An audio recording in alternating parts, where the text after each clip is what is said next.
Lucas, abra sua Bíblia, o capítulo de número 2 e o versículo de número 36. Gostamos muito do tema escolhido pela nossa pastora Silvana. Por quê? O tempo vivido pela profetisa Ana foi um tempo diferenciado do nosso. A profetisa Ana, sua mãe, Deus abençoe, e a minha irmã também. A minha irmã também. A profetisa Ana, ela viveu um tempo diferenciado. A Ana teve uma experiência muito grande com Deus e uma vida totalmente dedicada a Deus. E eu quero ser fiel naquilo que Deus preparou para as nossas vidas. Não vou demorar, porque tem as minhas amigas companheiras que também estarão aqui ministrando. Mas o versículo de número 38 diz que havia uma profetisa chamada Ana, filha de Fanuel, da tribo de Aser. Ela era bem idosa, tendo vivido com o marido 7 anos. 7 anos, desde que tinha se casado. Ficou viúva. Agora, era viúva de 84 anos. Meu Deus, muita fidelidade ao falecido e a Deus. Ela não deixava o templo, mas adorava noite e dia com jejuns e orações. Digo que ela foi fiel ao falecido, porque ela foi, realmente. Casou mais. Se dedicou totalmente a uma vida de oração. A irmã Silvana passou o tema e eu fiquei meditando, porque todas as vezes que eu falo acerca de oração, eu preguei essa semana na igreja lá do pastor Silas, uma das congregações, uma conferência de mulheres sobre oração, e é o tema que o pastor está trabalhando durante o ano de 2026. Há um despertamento de Deus para nós, igreja, no tocante à oração. Tudo que estamos vivendo aqui hoje é um reflexo daquilo que já aconteceu e está acontecendo. Mulheres orando, jejuando e clamando ao Senhor. A manifestação que ocorreu aqui foi decorrente dos propósitos vividos pelas mulheres de oração desta casa e as demais. Então, aprendemos que na vida, para nós, servos de Deus, não podemos fazer nada sem uma cobertura de oração. Ninguém consegue nada. Nem pregador, nem cantor, nem pastor, nem bispo. Ninguém consegue se não tiver uma cobertura espiritual. Houve uma visão aqui de uma armadura totalmente danificada pelos combates, guerras e pelejas, mas dentro, tudo ok, intacto. Porque tudo que era para atingir dentro, se perdeu fora. Olha a importância de uma vida de oração. E ninguém melhor do que Jesus para nos incentivar e motivar esse despertamento em nós, como igreja do Senhor.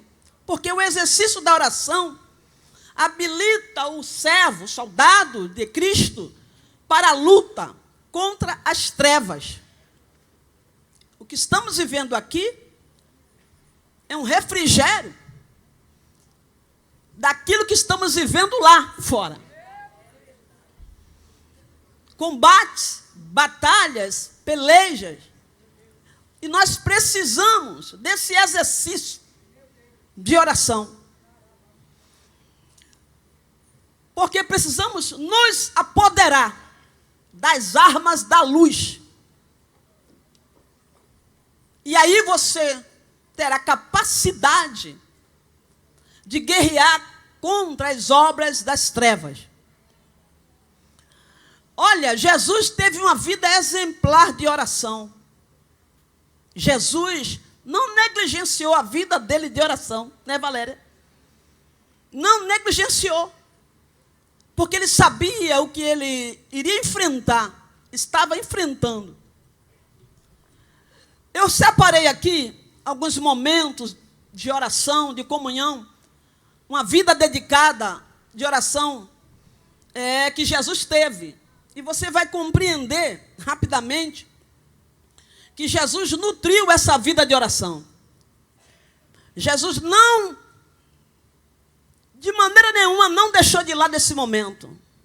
Jesus atendia a multidão, curava, salvava, libertava e saía de cena. Não dá para fazer uma obra espiritual e ficar sempre em cena. Tenha pausa. É o que nós estamos fazendo aqui. Para quê? Revestimento, cobertura, fortalecimento. Porque muitas de nós que aqui chegamos no meio da peleja, do combate, feridas, machucadas. E quando chega aqui, diante de tudo o que está ocorrendo e acontecendo, recebemos um refrigério da parte de Deus, a nossa alma, ou seja, o nosso homem interior, precisa desse fortalecimento. Eu preciso desse fortalecimento, senão eu não vou conseguir vencer as batalhas e as pelejas diárias dos dia a dia. Batalha pela manhã, batalha à tarde, batalha à noite, batalha à madrugada. Mas só batalha, Jesus venceu isso aqui. Preste atenção aqui, rapidamente, Jesus nutriu uma vida de oração. Jesus orou antes de trabalhar, Marcos capítulo 1, 35 ao 38. Jesus orou depois de trabalhar, Marcos capítulo 6, versículo 44, 46. Jesus orou antes de ir à cruz, Mateus capítulo 26, versículo 36 ao 46. Jesus orou estando na cruz, Lucas 23, 46. Jesus orou ainda a hora até o dia de hoje, intercede por nós. Vai ficar parado aí reclamando? Nutre uma vida de oração. Hebreus capítulo 7, versículo 25. Jesus deu exemplo especial de oração. Marcos capítulo 14, versículo 37 ao 41. Jesus ensinou os discípulos a orarem. Lucas capítulo 11, 2 e 9. Jesus orou antes de escolher seus discípulos. Lucas capítulo 6, 12 e 13. Jesus orou por fé em seus discípulos. Lucas capítulo 22, versículo 31 ao 32. Jesus orou para os discípulos serem guardados. João capítulo 17, versículo 11 ao 17. Jesus orou para os discípulos viverem em harmonia. João capítulo 17, versículo 21. Jesus orou dando exemplo aos discípulos. Marcos capítulo 14, versículo 37. Jesus orou pela alegria dos discípulos. João 17, 13. Jesus orou para os discípulos participarem da sua glória. João 17, 24. Jesus orou cheio de temor. João 17, 1. Jesus orou em segredo. João 5, 16. Jesus orou suplicando. Lucas 22, 23. Jesus orou bem cedo. Marcos capítulo 1, versículo 35. Jesus orou em público. João capítulo 6, versículo 11. Jesus orou com intensidade. Jesus orou com intensidade. Mateus capítulo 26, versículo 44. Jesus orou aceitando a vontade do Pai. Mateus 26, 53. Jesus orou ao Pai por tê-lo ouvido. João capítulo 11, versículo 41, a parte B. Jesus orou e você precisa orar.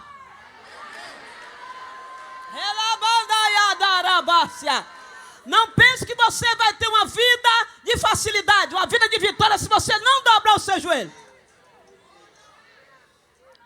Esse é o propósito desse congresso: te impulsionar a orar. Rebedobia da calabaia, sube a nácia. Porque na hora das suas guerras, das suas batalhas, é você, joelhos e Deus. Você, joelhos e Deus. Quem está entendendo o que Jesus está falando aqui nesta hora? Ore em todas as ocasiões da sua vida. João capítulo 14, versículo 14. 7 definições da oração. Oração é um meio natural de comunicação com Deus. Oração é a respiração natural da vida cristã. Oração é o conjunto das formas de comunhão com Deus. Oração é o fundamento indispensável ao departamento espiritual. Oração é a força mais poderosa que existe no universo. Oração é um açoite para Satanás. Não se açoita Satanás com piadinha. Não se açoita Satanás incentivando as irmãs a irem para o salão fazer cabelo. Satanás não tem medo de cabelo esticado. Satanás não tem medo de coque. Satanás treme e treme de um homem que ora, de uma mulher que ora. E você chegou aqui para ouvir esta oração. E Deus está dizendo: ore, ore hoje, ore amanhã, ore depois, ore de manhã, ore à tarde, ore à noite. Trabalhe orando, alabacalabaia, ande orando, dirige orando, lave roupa orando, arrume a casa orando. Ai, meu Deus, pregue orando, louve orando, ande orando. Ai, alabaia. Jesus está dizendo: ora, igreja.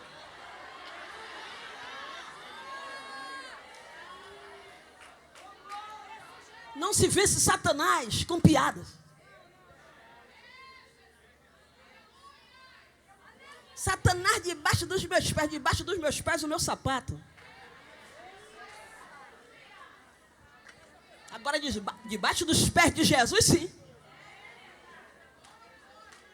Oração é o meio pelo qual podemos falar com Deus, agradecendo as bênçãos recebidas, suplicando por nossas necessidades e confessando os nossos pecados.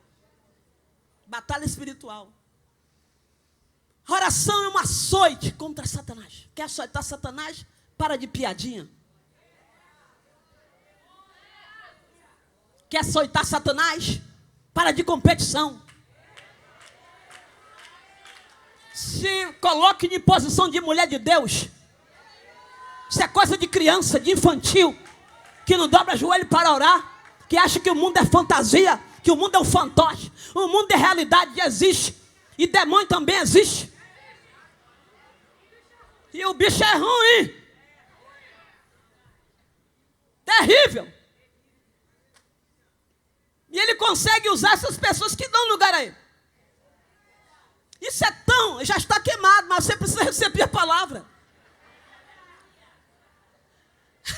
Isso é tão importante que quando Jesus separou os discípulos, os 70, vão trabalhar, vão fazer a obra. Aí eles foram, expulsa o demônio daqui, expulsa o demônio dali, retornaram felizes. Olha o que é, pastora Silvana, Lucas capítulo 10, versículo 17. Então os 70 voltaram cheios de alegria e falavam: Senhor, em seu nome os próprios demônios nos obedecem. Aí Jesus fez, sabe o quê? Eu via Satanás caindo do céu como raio, como relâmpago. Isso aqui me causa temor, espanto. Porque Jesus está dizendo: eu vi Satanás. Satanás é sutil. Quando ele não pode te atacar diretamente, ele usa pessoas que fazem aliança com outras pessoas insatisfeitas com você, que não te respeitam. Eu não faço aliança. Eu tenho irmãos, irmãs e amigos. Não é porque eu estou pregando, não. Agora, existem combates que são normais. Não era para acontecer. Mas você vê Paulo dispensando a ajuda de João Marcos. Não dava para trabalhar naquele momento com ele. Dispensou. Agora é ruim demais você saber, porque Deus não te deixa enganado. Às vezes você faz coisa mesmo só para obedecer a Deus. Não deixa não. Nem adianta fazer aliança, que eu já sou madura, já passei dessa fase. Nem adianta se comunicar. É igual a sua, não adianta ficar com essa comunicação baixa. É um golpe baixo demais. Para quem tem experiência e intimidade com Deus. Não assola quem tem experiência com Deus, não. Porque quem tem oração na boca e no joelho, passa por essas bobeiras, essa fase. Porque sabe que a guerra não é contra a carne nem contra o sangue, mas é contra principados e potestades. E vou liberar um conselho: se você não sair dessa zona de perturbação, vai ficar perturbadinho. Porque tem gente que é perturbada e quer te perturbar, para você encerrar o seu momento de oração com Deus. Por isso, fique esperto e atento, porque alguém está querendo te levar para um combate desconhecido, para uma região desconhecida, para você se perder lá. Mas aqui está a palavra de Deus, você não vai se perder não, porque o que eu tenho com você é diferenciado de todos.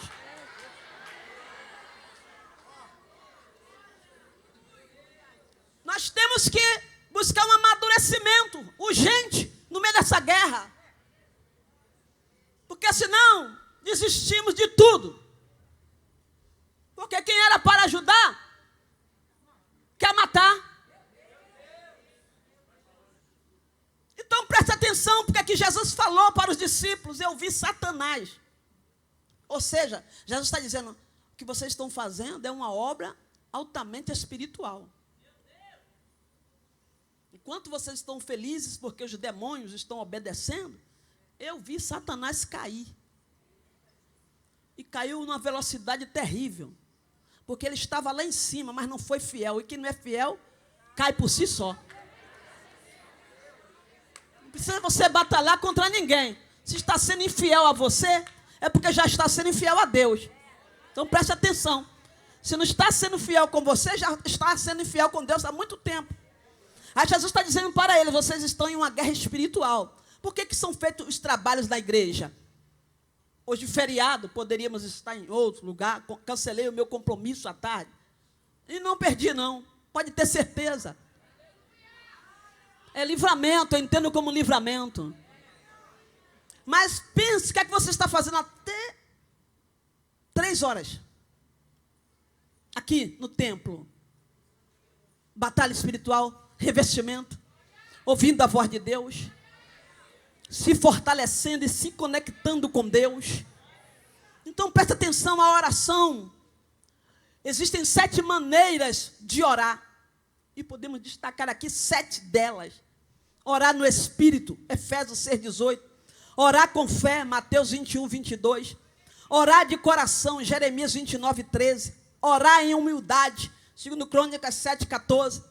Orar com arrependimento, 1 Reis capítulo 8, versículo 33. Orar com a alma, Salmo 42, 4. Orar na vontade de Deus, 1 de João capítulo 5, versículo 14. Você sabia que tem gente que tem medo de orar dentro da vontade de Deus?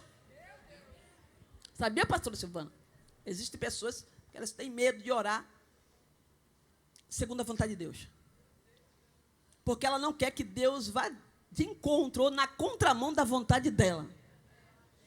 Então ela não quer segundo a vontade de Deus, ela quer segundo a vontade dela. Mas aqui está dizendo, devemos orar na vontade de Deus. Agora vamos ver aqui 7 impedimentos à oração. Iniquidade no coração, Isaías 59, 12. Ausência de perdão, Efésios capítulo 4, versículo 32. Dúvida, Tiago capítulo 1, versículo 6. Amor aos deleites, Tiago capítulo 4, versículo 3. Coração altivo, Salmo 138, verso 6. Negligência na palavra de Deus. Não gosta de ler a palavra, não gosta de meditar na palavra. Provérbios capítulo 28, versículo 9. Falta de esperança, Atos capítulo 1, versículo 14. Aí nós vamos entender que a igreja precisa orar. A igreja está orando, mas não é o suficiente. Nós estamos pensando que nós estamos orando. Se todos pudessem contemplar o mundo espiritual, iria dizer, meu Deus, não estou orando absolutamente nada. A igreja precisa orar, a igreja deve orar ao Pai. Lucas capítulo 11, versículo 2. A igreja deve orar em nome de Jesus. João 14, 13. A igreja ora na inspiração do Espírito Santo. Não existe espírito de oração. A igreja ora na inspiração do Espírito Santo. Deus não vai separar um espírito para orar. A igreja ora em espírito. Eu oro em espírito. Aí precisamos entender que a igreja deve orar com fé. Mateus 21, 22. A igreja deve orar diariamente. Primeira carta de Paulo aos Tessalonicenses, capítulo 5, versículo 17. A igreja deve orar em unidade. Atos capítulo 1, versículo 14. A igreja deve orar por todos os homens, autoridades e aqueles que ainda não têm poder natural da terra. Sem acepção. Devemos orar pelos governantes, presidentes. Aí eu ouvi alguém falar, eu não oro pelo presidente que aí está. está errada, está pecando. Porque a ordem de Jesus é orar por todos, independente de qualquer coisa. Porque você não está tratando de política, você está tratando de mundo espiritual. Porque se você não orar por quem está no poder, nós sofremos as consequências da terra. Tem crente que não entende isso. Não, eu não vou orar, então se prepare para sofrer as consequências e depois não vai reclamar que Jesus não avisou. A igreja está para orar, presidentes, governadores, prefeitos, vereadores, senadores, etc, etc, etc. Deputado. E não importa se é direita ou se é esquerda. Eu creio no poder que a oração tem de transformar a maldição em bênção. É o poder da oração que está aqui nesta tarde falando conosco, partindo para o final. Você vai entender porque é que Ana, uma senhora de 84 anos de idade, da tribo de Assé, não se apartava do templo. Aí eu fico pensando, hoje nós já ouvimos algumas pregações. Tem crente que fica na igreja o dia inteiro. Vai falar isso para Ana. Não é, pastor? Eu ouço direto. Tem crente que não tem o que fazer, fica na igreja o dia inteiro. Ora, irmãos. Faz de madrugada. Limpa a casa de madrugada, faz comida de madrugada. E outra coisa, é melhor ele estar o dia inteiro na igreja do que em outro lugar. A Ana está lá, perdeu o marido, ficou viúva, nova, poderia trilhar um outro caminho que não era errado, reconstruir a vida dela que não era errado, mas ela optou em permanecer servindo a Deus com toda a dedicação dentro do templo, na igreja. Então precisamos entender aqui, vou partir para o final, que hoje, o que Jesus quer de nós aqui neste lugar é o compromisso a uma vida diária e constante de oração.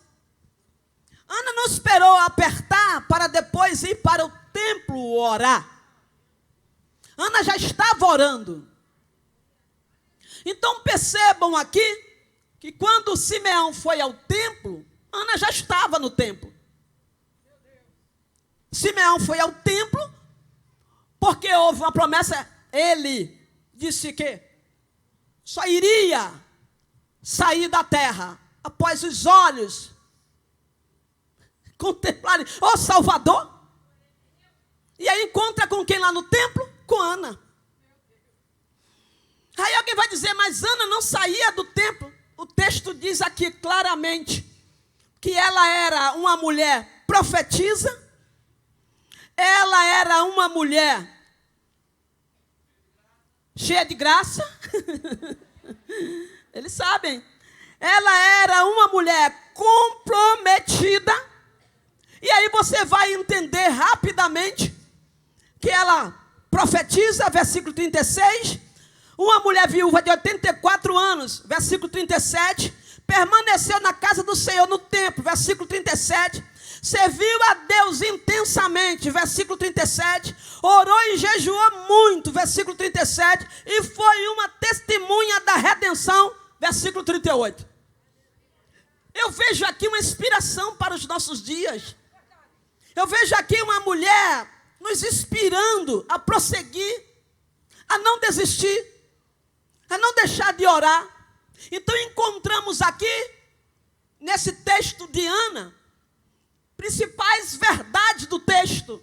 Primeiro, encontramos adoração e devoção. Lucas 2, 37. A profetisa Ana servia a Deus dia e noite no templo. Quem prega sabe, geralmente nós falamos assim. Quando você ouve a expressão noite, a noite vai chegar, você pensa o quê no sentido espiritual? Noite. Noite. Luta. Chuva. Dependendo da chuva, luta. E quando você ouve dia? Bonança. Vitória. Então, não está no texto, mas nós que já entramos nesse ato espiritual ou nessa esfera espiritual, percebemos dia e noite. Literalmente ela servia dia e noite. Mas se você olhar no contexto atual, quando a noite chega, o que fazemos? Dormimos.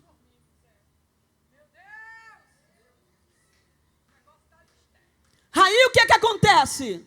O que é que vai aqui nos incentivar? Chegou a noite, chegou o dia de dificuldade, chegou a prova, chegou a enfermidade, chegou o desemprego, chegou o conflito dentro de casa, noite. O que é que eu vou fazer? Desviar? O que é que eu vou fazer? Sumir da igreja? O que é que eu vou fazer? Entregar o cartão? O que é que eu vou fazer? Reclamar? Irmão, estou debaixo de uma pressão espiritual muito grande aqui para estar entregando o que Deus está liberando para nós. Mesmo depois de tudo isso que aconteceu aqui nesse movimento todo, mas eu estou sentindo aqui um mundo espiritual, uma pressão terrível aqui nesta noite, nesta tarde do dia de hoje. Mas eu estou dizendo, a palavra tem o poder de romper. A palavra tem o poder de quebrar fortalezas. A palavra tem o poder de aniquilar as trevas, o mal. E você vai receber esta palavra em nome do Senhor Jesus. Com pressão ou sem pressão, a palavra vai ser pregada e ministrada no poder do nome de Jesus. E você vai receber de Deus esse avivamento pelo poder da palavra. Chegou noite, minha filha, não perde tempo não, corre. Corre para o monte, corre para a oração, corre para o ciclo de oração. Só você sabe onde é a dor. Aí tem gente que critica quem corre para o monte, não tem o que fazer, tem muito o que fazer. É porque a pressão está tão grande que ele corre mesmo para o monte, não tem que dar satisfação não. Já falou com a sua liderança, já falou com o seu marido, já deixou tudo organizado. Se tiver que correr para o monte, corre mesmo, minha filha. É melhor correr para o monte do que ir para as portas do vizinho falar mal de A, de B ou de C. É melhor correr para o monte do que se juntar para tentar derrubar quem Deus levantou. Pode ter certeza que ninguém vai derrubar quem Deus já levantou. Deus levantou, está levantado e acabou. Agora para de besteira e se coloque na posição. Se tiver que ir para o monte, vá para o monte. Se tiver que ir para a oração, vá para a oração. Se tiver que ir para o joelho no seu quarto, fecha a porta. Entra no quarto, fecha a porta. Mas não vai negligenciar a sua vida de oração. Entra no seu gabinete, tranca lá, não tem ninguém. Dobra no seu joelho antes de assinar, antes de sair, antes de realizar. E Deus vai mover o céu, mover a terra. E você vai ver o que, é que Deus vai fazer. Está entendendo o que Deus está falando? Não adianta ficar indo para Facebook, Instagram e colocar carinha de pena, comiseração. Estou mal.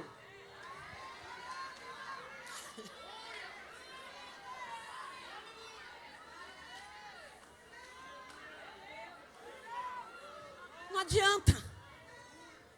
Eu estou mal. Comiseração, tenha pena de mim. Não quero que ninguém tenha pena de mim.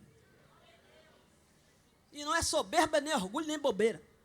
É saber quem você é em Cristo Jesus. Não deixe ninguém sentir pena de você, não. Isso é muito pobre para quem é filho do rei.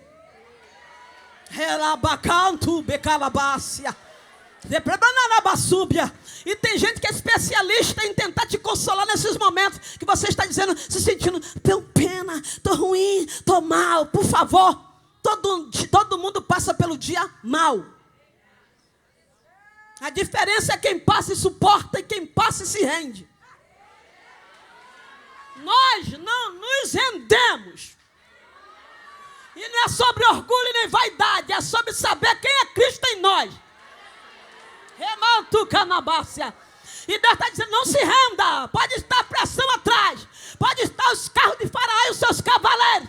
Mas você não se renda, não se baixe. Não desça o nível. Não desça o nível para guerrear com Penina. Não desça o nível para guerrear com Nabucodonosor. Não desça o nível para guerrear com Faraó. Porque o teu Deus, o meu Deus, o nosso Deus, Ele está no comando, Ele está na frente de todas as coisas. Ai, meu Deus, quem está entendendo aqui? Não desça o nível. Tudo que Ele quer é que você desça o nível, que eu desça o nível. Mas você é chique. Você tem o dono da obra, o dono do ouro, o dono da prata. O Deus que te ajuda de dia, o Deus que te ajuda de noite, o Deus que te ajuda no calor, o Deus que te ajuda no frio, o Deus que ajuda no sol. Ele é o Criador de todas as coisas. E se Faraó correr atrás de você, já tem anjos preparados para quebrar carros e cavalos e roda de Faraó.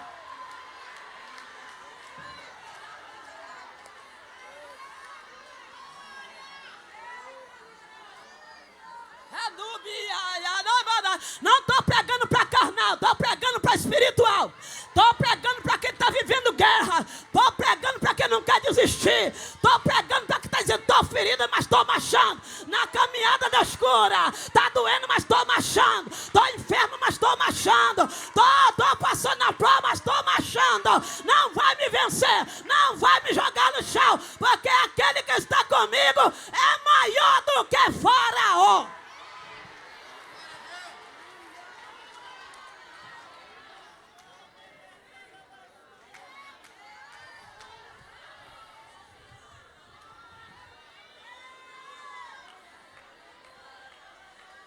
Adoração e devoção. Dia e noite no templo. Outro dia alguém falou para mim: missionária, eu vejo que a senhora trabalha numa escala. Tem gente que é fofoqueira demais. Trabalho. Demônio, fofoqueiro. Trabalho. A senhora trabalha por escala? Sim. Às vezes eu pego de manhã. Às vezes à tarde. E às vezes eu dou plantão na madrugada. Vigília. Mas sabe o que eles querem? Você paralisado. Depois que paralisa e quer fazer visita? Você não quer cuidar agora? Aqui não, graças a Deus, que conhecemos a pastora Silvana e algumas pastoras amigas que eu sei que têm se empenhado para cuidar. Vai fazer visita? Visita é bom. Encerro. Mas se a pessoa, o visitado, não estiver conectado com Deus, a visita não adianta. Por quê? Adão todos os dias recebia a visita de Deus na virada da tarde. Todos os dias. Deus descia para conversar com Adão. E mesmo assim ele preferiu ouvir a voz da serpente. Aí fica cobrando visita. Tem que cuidar agora. Tratar agora. Ajudar agora. Então Ana tinha essa vida de devoção. Servia a Deus de noite no templo. Jejuns e orações. Isso indica uma vida consagrada, constante, focada na presença de Deus. Não apenas em momentos de crise. Vou orar porque eu estou passando uma crise. Vou jejuar para fortalecer o meu homem interior. Porque o jejum é para isso. Ninguém vai jejuar para comprar casa nem carro. Jejum é para fortalecer o nosso homem interior. Para suportarmos as guerras e as batalhas. Então Ana fazia isso aqui. Não precisou chegar a crise. A crise chegou, o marido morreu, mas ela estava firme. Não deixou de orar, não deixou de jejuar. Aí temos aqui a segunda verdade do texto: humilhação e arrependimento. Joel capítulo 2, versículo 12 e 13. Jejuar e orar é uma maneira bíblica de se humilhar diante de Deus, reconhecendo a dependência dele e buscando perdão para os pecados. Então, quando eu jejuo, quando eu oro, eu reconheço que eu sou dependente de Deus. Eu reconheço que eu preciso do auxílio divino. Eu reconheço que eu não posso dar um passo sem a direção de Deus. Que se eu der um passo errado, eu vou falhar, eu vou cair, eu vou tropeçar. E nós estamos numa batalha, numa lida, não temos tempo mais para tropeçar, para cair. Embora a Bíblia diz que 7 vezes cairá o justo, mas não ficará prostrado. Porque o Senhor vai levantá-lo. Então percebemos aqui rapidamente que é necessário, e vamos encerrar aqui esse ponto, humilhação e arrependimento. Então quem ora, como a pastora Silvana colocou o tema oração e jejum, tem um tempo que você não precisa orar, mas tem um tempo que você vai precisar orar. No caso de Ana, hoje Deus falou conosco aqui, pelaquela causa que ela estava pedindo, já obteve a vitória. Quando Deus diz para, é porque você já obteve a vitória.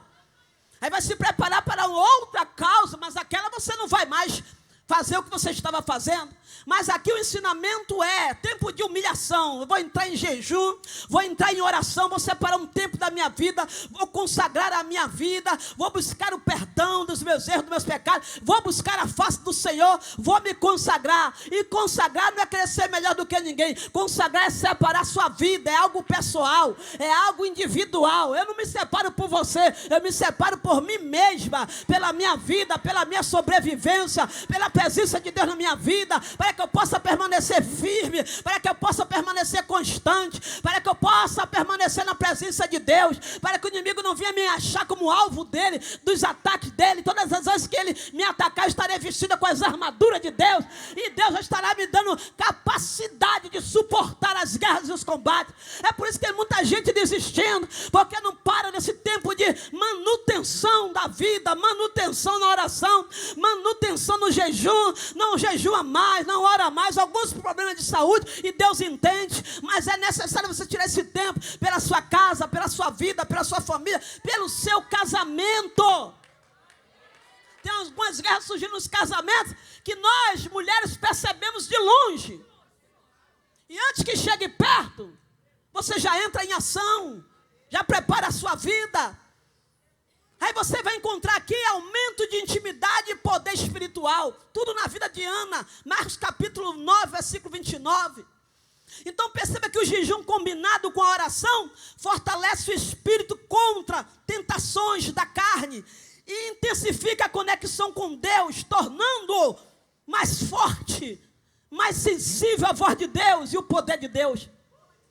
Ô pastora Silvana, a Bíblia diz que o Espírito Santo, pastor, o Espírito Santo pegou Jesus e o conduziu para o deserto. Não foi o diabo que conduziu Jesus para o deserto.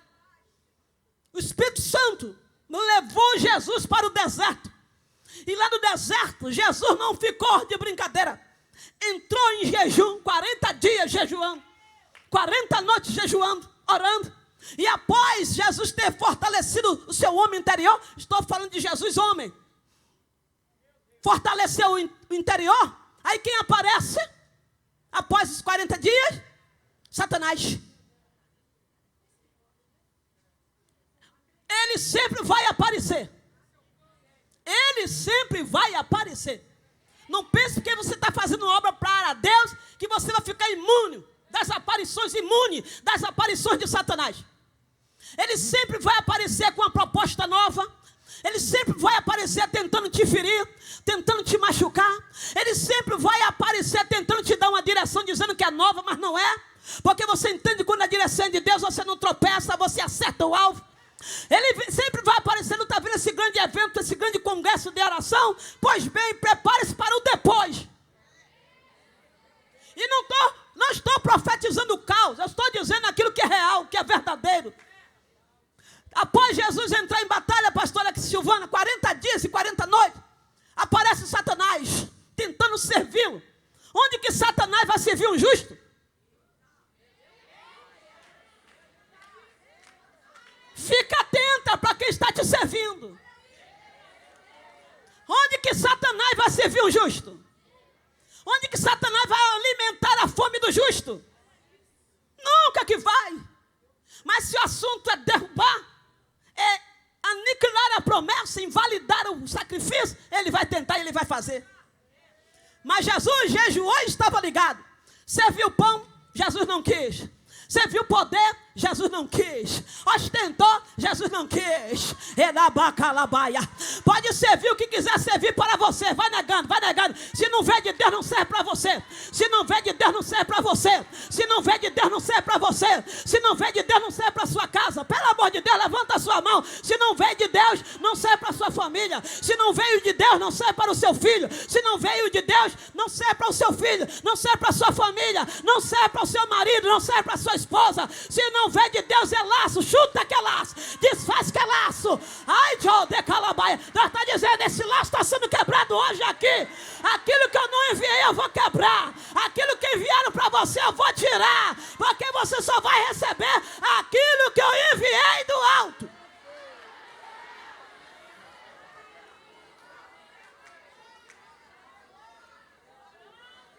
O que é para você já está preparado. Aumento de intimidade espiritual. Você combina o jejum e a oração. Você combina. E é uma combinação perfeita. É bem verdade que temos que ter cuidado com o tipo de jejum que estamos fazendo. Porque existe jejum que não agrada a Deus.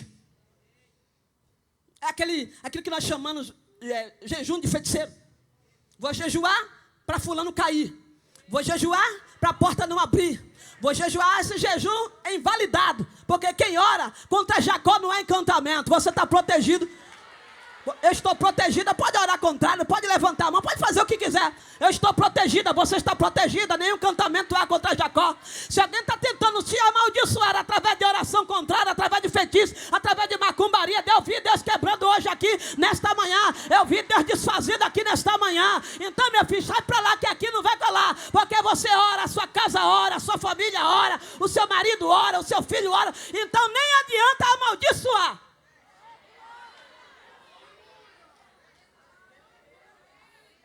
Vida de oração, vida de consagração. Você precisa entender que você está vivenciando uma batalha. E o resultado de tudo isso aqui, uma vida de renúncia, uma vida de amor e busca constante, onde o crente utiliza o jejum para dizer não aos desejos do corpo, não aos desejos da língua, aos desejos da mão, aos desejos dos pés. Não, você jejua para fortalecer o seu homem interior. E quando você sente que Satanás quer te tentar para você cair, você diz não. Até porque ele só entra se você abrir brecha. Porque quem está no controle da fechadura não é ele, é você. Entra quem você permite e sai quem você permite. Então preste atenção aqui. Você ora, você está em guerra, você está focado, você está renunciando à carne, você está renunciando os desejos da carne, você está renunciando tudo aquilo que te afasta de Deus. Então nesta tarde a minha oração é para que você, nós estejamos atentos ao que Satanás quer fazer e entregar, que Deus não enviou. Então você tem que entender que você é uma mulher de Deus, um homem de Deus, e que você precisa, nós precisamos desse revestimento. Ana não perdeu tempo. No Novo Testamento, a única mulher reconhecida como profetisa. No Novo Testamento, no Velho você encontra Uda e outro, mas no Novo Testamento somente Ana. Profetiza, sabe o que significa? Honra no ministério. Ministério honrado. Ministério respeitado. E se tem uma coisa que o inimigo quer fazer, é tirar a validade da sua chamada, da minha chamada. Quer tirar a sua validade da chamada. Então ele vai fazer o quê? Tentar tirar credibilidade da sua vida. Mas há poder no nome de Jesus. Há poder no nome de Jesus. Que essa arma está sendo quebrada aqui, agora, nesse exato momento. Porque esse era o maior conselho que Paulo dava. E a maior defesa de Paulo. Sempre defendeu o ministério apostólico dele. Não esperou ninguém defendê-lo. Se é que tinha pessoas para defendê-lo, tinha. Mas ele mesmo defendia o seu ministério apostólico. Ele mesmo se defendia. Ele mesmo assumia a sua posse, escolhido por Deus, eleito por Deus. Então ele está dizendo para o mundo espiritual: eu sei quem eu sou em Cristo. Que Deus te abençoe. Que Deus te fortaleça, minha irmã. Que Deus te ajude. Que Deus ajude as pastoras desta casa. Que Deus ajude você que veio. Você não veio aqui sem compromisso. Você veio aqui com compromisso de ouvir e receber a bendita e santa palavra de Deus. Que Deus te ajude a você enfrentar essa guerra, de cabeça erguida. Que você não se anule. Que você não fique escondida pelos cantos. Que você não se sinta uma pobre coitada, porque você não é pobre coitada. Que você não se sinta rejeitada, porque você não é rejeitada. Jesus foi rejeitado em Belém. Jesus foi rejeitado em Nazaré. Jesus foi rejeitado em Samaria. Mas ele permaneceu pregando libertação, pregando salvação, pregando a Lobandarábia, o evangelho que salva, o evangelho que cura. Nunca se sinta rejeitada, porque quem te rejeita não sabe quem é você em Cristo, não sabe o que tem dentro de você. Quem te rejeita é porque não sabe quem Deus é na sua vida. Mas vai chegar um momento, que Deus já falou aqui, que vai chegar a hora em que Ele vai preparar uma mesa. Rejeitou, perdeu novo, te rejeitou porque quis, não te aceitou porque quis, não viu você como mulher de Deus porque quis, não viu você como homem de Deus porque quis, não aceitou você como servo de Deus. Pra que quem nasceu de calabácia? Recebam aí nesta hora. Não se sinta eu nunca me senti rejeitado. Como um tuque na bácia. Sabe o que eu faço quando eu vejo uma certa resistência?